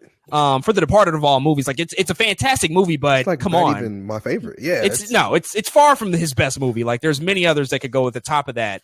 And it's strange to me because now even Killers of the Flower Moon this year, 10 nominations, no wins. We're going to get to Lily Gladstone in a second. Same thing with The Irishman a few years ago, 10 nominations, no wins. 20 years ago, Gangs of New York, 10 nominations, no wins. They just keep doing this to this guy, and it's strange to me. It doesn't change anything about his career. I still think he's the greatest living director that we have. I think he's quite possibly, in my mind, the greatest of all time. But it is one of those things where you just look at it every single year. He comes back and they do this, and it's like, wow, Martin Scorsese. I mean, he's one of our 4 most important filmmakers ever, and the trophies and the merchandise, it doesn't quite match that. Luckily, his legacy and the quality of his films far supersede that. But it is one of those things that I look at with a side eye every time he comes back. That's so interesting, man. You said that I just can't believe that the only one he's won was The Departed. I'm like, are we in the, but that was going to what I'm saying, why this is so important for Nolan. It's like, you finally kind of got your one, even though, you know what I mean? It's like, damn, this I get so many celebrated and loved directors who never get one. And that's proof right there. Scorsese, who has made a slew of classics, like not just like good movies. He's made a slew of classics, like movies that we're going to be playing forever. Yeah, until the end of time. He's redefined cinema multiple times over. Multiple times. Like he has whole memes, you know what I'm saying? Like about this very thing. And so that is really surprising to me. But also kind of not, given I don't know what be going on with these movies and the directors that win sometimes. I don't know, man. Maybe. Yeah, it's interesting for sure. It's very yeah. But at the end of the day, he's always one of the greats, and I'm glad he was there, and he looked like he had a fun time. Like you said. His daughter Francesca, she's a gem. She's brought a new life to Martin Scorsese. Them two together are just like a powerhouse, and she put everything on social. Her TikTok is busting all the time with stuff with him. She captured his reactions to the I'm Just Ken performance. He was having a good time, dancing, smiling. Like the guy was having a great time. 80-something years old, still out here. I mean, kicking it. He probably has like 3 movies left in him, if we're being completely honest. Mm-hmm. And we really have to like sit here and enjoy, like, we're in the final stretch of this man's life, and he's going to give us, I think, nothing but the best in the future. But speaking of Killers of the Flower Moon, Best Actress, this was quite possibly the biggest shocker of the night, which is saying something because it shouldn't be, but it still managed to be shocking. Yeah. I think a lot of people suspected that Lily Gladstone would come in and win this award. She just won a couple of weeks ago at the Screen Actors Guild Awards. We know historically, not all the time, but historically, a lot of the times, those wins correlate. More often than not, those that win Screen Actors Guild Awards will go on to win the Oscars. I mean, it's actors voting for actors. It just kind of makes sense. That was not the case here. Emma Stone has now picked up her 2nd Best Actress Oscar in a very short span of time. She joins very elite company. I think only 14 actresses in history have won in this category twice. We know Frances McDormand has won 3 times. And if I'm not mistaken, Katharine Hepburn has won 4 times, which is just ridiculous. But now Emma Stone joins really, really elite company, 2 Best Actress Academy Awards within the span of about 7 years. And so she's been elevated to a new level. She's a part of just elite company. But unfortunately, Lily Gladstone was not able to walk away with the award. I know a lot of people wanted that for her, of course, not only because of the tremendous performance in Killers of the Flower Moon, but also the historic nature behind it. She would have been the first Native American to win, one of the first indigenous people to win this award. But that was not to be the case. So what do you want to say just about this matchup and ultimately Emma Stone's win here? Oh man, it's a lot, and I don't even know how to, really talk about it appropriately in this podcast for real. But it's so interesting, and there's so much to you can look at and regard and into what happened. But a lot of people were rooting for Lily Gladstone, and me and you both have again, our predictions were for who we thought the Academy would go for.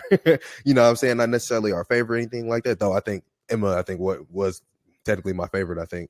But man, it's like the reason I was bringing up Killian being the titular character up earlier, not because I was like, well, maybe Emma just had more to do. You know what I mean? Like, she absolutely did. Yeah. I love Lily Gladstone and Killers of the Flower Moon, but one of the things I slightly take away from that movie is like a little bit missing from Lily Gladstone. Like, I needed just a little bit more screen time from her. Let me give you Emma's stats. In fact, what's the stats? She was in 68% of Poor Things, which represents an hour and 37 minutes and 19 seconds worth of screen time. And the movie in totality is about 2 hours and 22 minutes. And so well over 2/3 of the movies she's in, 68%. So I mean, I don't have Lily Gladstone's stats offhand, but it's easy to know. It's nowhere near that. I mean, she's drugged up in a bed for a long part of that movie. And part of me wishes or thinks, what if, I don't know, like what if Scorsese is like, let's do it slightly more from her perspective. Does she win? You know what I mean? Does she win the award if she's in it a little bit more? Or what if they put her in Best Supporting Actress, which I know. Oh, that's too easy. That would have caused some controversy, possibly, but I mean, maybe it is a more of a supporting. I mean, when you look at screen time and you look at the presence in the movie, like there is a large part of it where she's not she's not in the movie. And I think a case could have been made, but they went all in. I don't blame them for going all in. I like the choice, to say like, no, she's a lead. We're going to put her in Best Actress. Leo put all his support behind her. Marty put all the support behind her, but you can't anticipate what Emma Stone did in that movie, and she's also a producer on Poor Things as well, which has to help. That's true for sure. And so, and again, sometimes we do try to play politics with these predictions too, right? Like the knowing that this would have been a monumental moment for Lily and she doesn't get it is kind of the same way we felt about Angela Bassett, right? It's kind of like a similar, like, dang, she really didn't get it, like kind of type thing. And it's so hard though, because again, if I watch Killers of the Flower Moon right now and then I watch Poor Things, I'm like, Emma kind of killed that. Not that Lily didn't, but Lily wasn't part of Killers as much as Emma was a part of Poor Things. And so it's hard.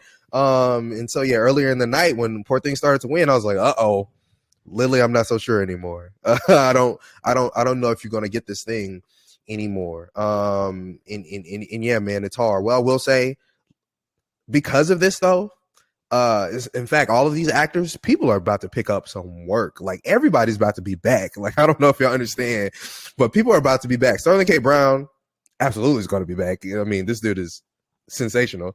Lily Gladstone's coming back, y'all. I think she already got picked up for another movie. Like a lot of these actors who don't have anything are coming back for real. And a lot of people's worry was that Lily Gladstone might not be here again. And I understand that worry as well. You know what I mean? Like, uh-oh, if this is her chance to get it. And I'm hoping that's not the case. But yeah, I see her getting more work, and I'm hopeful more than anything that being on this platform, on this stage, that she's going to get more work and hopefully be here again in the future. And right now, that's all I can say, man, is like, Emma kind of killed it too. So like, it's hard. It was difficult, I think, when you're like weighing everything, but I can't be mad at Emma winning the award, man. Poor Things is like that. Yeah, got this one wrong. Pick Lily merely because she won the Screen Actors Guild Award. That was the only reason, not necessarily because I preferred her performance over Emma's, even though I think Lily Gladstone was phenomenal in Killers of the Flower Moon. But she was. Emma Stone is doing something that is just elite level shit in Poor Things. I mean, it might be the best performance of her career. And she has to go to so many places and build a character literally from scratch, from the ground up, and do some of the most shocking, sarcastic, hysterical things that you've seen in a movie in recent memory. It's no accident that it's made over $100 million, because everybody saw her face front and center on that poster.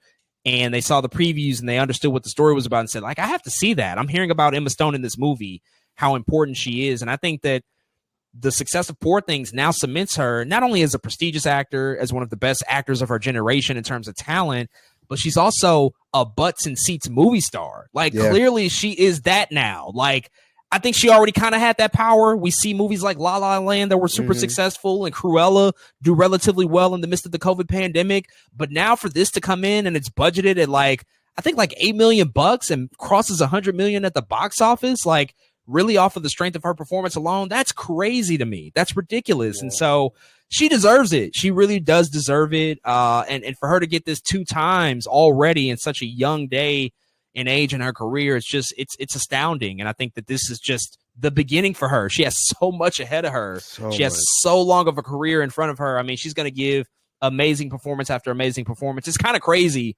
that this is the same person we were watching 12, 13 years ago in Superbad and Easy A. And it's like, you fast forward now and this woman is doing Birdman and she's doing The Favorite and she's doing Poor Things and just all of this phenomenal work. It's really incredible. The last thing that I'll say about it that is somewhat weird. The Curse on Showtime is a show about white people coming into a Native American neighborhood and sort of taking over and taking things from this neighborhood. And it's about gentrification. It's a little weird to me that this played out this way. It's kind of strange. I'm not saying anything nefarious is happening, but that's just like so strange to me that in this year that show comes out, which is about like white people, affluent white people coming into a largely Native American neighborhood and sort of taking things away and changing up the whole makeup of that situation. That this also happens, her going head to head with the Native American actress. That's ironic and somewhat crazy. Weird. It's kind of crazy. But let's move on to Best Picture, the final award of the night. Before we talk about Oppenheimer once again, Al Pacino comes out. Oh boy. And presents the award. And I don't know what they told him. I don't know what happened, but man, he just kind of got out there and said, yeah, Oppenheimer, my eyes see Oppenheimer. I'm opening the envelope now. Here goes. He's just like teeing us up. And a lot of people were like, are you not going to read the nominees? Now he's come out and said since, like, they told him to not go through the nominees because they've spent the whole night going through the nominees with the video clips. Like, we've already done that. I sort of get that. I understand. I sort of get it. But he didn't even say, and the Oscar goes to. Like, that's what you really have to say to tee it up. Like that, those words elicit a certain response. Those words like automatically make you listen like, okay, they're about to announce the winner. He just opens the here goes my eyes see Oppenheimer and then just reads it off, you know, and it's really anticlimactic. I love Al Pacino, but it's like the one rare fumble that happened throughout the course of this night that was almost perfect in a lot of respects. Which I do want to talk about the in memoriam in a second here, but let's keep on with Al Pacino. But yeah, what did you think about, you know, the way that they utilized him and how he presented that award there? Man, we gotta stop letting the old people present, bro. That's what I think. Love Al Pacino, man. Love Al Pacino. But I was he's like 83. He's up there. I was like, no. And what's funny, I love the energy when he walked out, though. Everybody was like, look at this legend. That's Al Pacino on stage. Everybody's clapping. He didn't even say anything. It was just like, oh, it's Al Pacino. Everybody's like, ah. And then it was like, oh, man, he's old. Oh, no, he's old. This is going really south really fast. It was still weird, even though they didn't have to read the nominees. It was like, dang, y'all not gonna read these nominees. Like, this is the last time that we gonna go through all these movies, especially some of these movies didn't get recognized at all, right? Like rest in peace to Past Lives, rest in peace to Maestro. Like, there's like some of the movies that we never really got to celebrate at all. And I was like, dang, we're not gonna go through the nominees one more time. But yeah, man, Al Pacino, I was just like, because he, like you said, there was no tee up in the Oscar goes to, but also even the way he read it was just weird. He just opened the envelope, was like, I see my eyes see Oppenheimer. Like, what is that? My cataracts, they're not betraying me right now. I think it says Oppenheimer. Okay, cool. Are you sure, Grandpa, that it says Oppenheimer? Are you positive, man? It was just weird. But yeah, bro, it was like the one mess up, and it's funny because it was at the end. It was the very end of the night, and that's It's always and it was best like, picture, man. It's always that one. the end of the show was sped so, like, if Al Pacino gave out all the awards, the show would have been over in 20 minutes, bro, because he wasted no time. Everything happened so fast when he was on stage. Like, Jimmy Kimmel tried to do like 2 or 3 more jokes at the end, but it was just like, everybody, it's time to go home. Like, it was funny how fast we went from Al Pacino to the end of the show. Like, Abbott Elementary was on my screen in like 3 minutes from when he first started talking. It was insane. But yeah, bro, it was funny. And we had time left over. It wasn't like we were rushing off. Time like left over. They ended like 7 minutes early. This was an impeccably paced show. But by the time we got to that moment, I mean, I like the legends doing this. I like having them, but I think that they need to be paired with younger actors. I just think that having them by themselves is kind of where you fall into a trap because you don't know what you're going to get. They did it a few years ago with Lady Gaga, and I'm forgetting who Lady Gaga had. She had a legend who's, you know, up there in age, but Lady Gaga was out there to help keep her on track and to keep things moving so that it didn't go off the rails. Like we've seen happen a couple of times, like fucking Warren Beatty and Faye Dunaway back in 2016 when they read La La Land.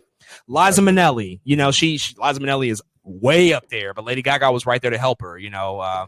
But like Warren Beatty and Faye Dunaway and Al Pacino, I mean, man, it's rough getting to that end. Here we go. I think it's time. It's just like the most grandpa thing ever. It was so grandpa. I saw Emma Thomas's face, the producer of Oppenheimer, and she looked so confused. She was like, "Is this it? Like, is this the end of the show?" But be that as it may, love Al Pacino anyway. But Oppenheimer wins, no surprise there. Of course, it was going to win. I really don't even have anything to say about it. I'm glad that, you know, Emma Thomas got a chance to speak. That's been the routine between her and Nolan. You know, Nolan, he'll take the Best Director award, and then he cedes the spotlight to his producing partner for his entire career and his wife and the mother of his children, Emma Thomas, who comes in and speaks on behalf of the entire cast and crew. You got to see all of the cast get up on stage, this incredible cast, minus Matt Damon, who was at the Vanity Fair party but didn't go to the Oscars, you know, whatever that was about. But, you know, Oppenheimer, crowning achievement. Of course, it was going to win. It completes, you know, one of the most dominant runs we've seen in recent Hollywood history. Man, you know, I'm not here to. I've never been a huge couple goals guy or anything, but come on, bro. Emma Thomas and Christopher Nolan. They're doing it. Yeah. Are we serious? You know what I'm saying? Like, oh my goodness. Like, you get the director award and I get to talk about the movie Best Picture award. Come on. That is so insane. But yeah, I absolutely love that moment. Yeah, incredible stuff there. Quickly about the In Memoriam. I liked it. I mean, it was great. Bocelli, his voice, godsend. They were singing. Oh my Lord, just incredible. The one thing that I will say, they had the performance aspect to it. I wish we didn't see that. Like I like with the In Memoriam, I want them to zoom in on the people that we lost. Like I want to see the clips, and they mostly focused on the stage and the performance aspect. Like for the live audience, that's good. I get that, but I think a lot of people had complaints that it was hard to see some of the names and some of the photos that were appearing on the screen because we were looking at it from the audience vantage point as opposed to a close-up tight shot that we would traditionally get on a broadcast. Yeah, even as I was watching it, the singers were in the middle of the screen. And I'm like, y'all can be there, but be to the side. Like, and I feel like as a, you know what I mean? I was just surprised as like directing the show, they didn't think about that. Like, just stand to the side. It's okay. Like, as long as everybody can see the screen. That's the thing. I was like, oh, what's going on here? So yeah, I agree for sure. Yeah. Also, like all of like the random names that just popped up at the end that just like appeared out of nowhere. Yeah, you know, maybe not for this one. You know, that's you know, I would rather you just like stop and then just say see the full list at Oscars.com or whatever the website is. And they did do that. They had the bumper that said go scan the QR code to see the full list, but to just have like all the names pop up in such quick succession, you know, during an In Memoriam, it's like I don't know if that's the way to go for that one. But again, minor gripes for an overall, I think, an incredible show. It was just such a phenomenal showing on the part of Hollywood and the Academy to put on just this amazing production. But folks, those are all of our thoughts about the 96th Academy Awards. If you have any thoughts, any opinions, any reactions to that big show, definitely hit us up and let us know what you think.